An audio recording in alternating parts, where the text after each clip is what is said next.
আসসালামু আলাইকুম রহমতুল্লাহ।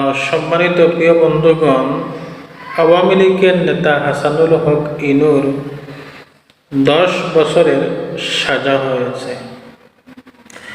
অবশ্যই যারা দোষী ছিল, যারা দোষ করেছে, অবশ্যই আজ হোক কাল হোক তাদের এই ফল ভোগ করতে হবে, তাদের শাস্তি হবে, এটাই বাস্তব।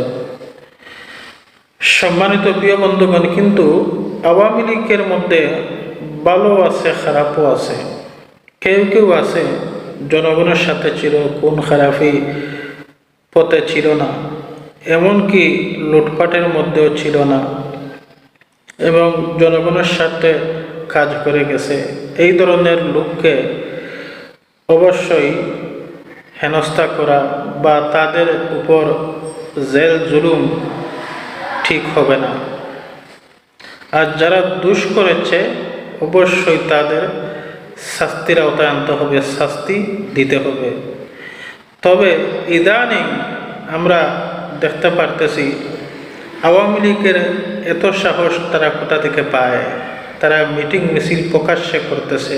এই নিষিদ্ধ আওয়ামী লীগ প্রকাশ্যে মিটিং মিছিল করতেছে, এমনকি বিএনপির সাথে জড়িত হয়ে কোন খারাপির মধ্যেও লিপ্ত আছে, দর্শনের মধ্যেও লিপ্ত আছে।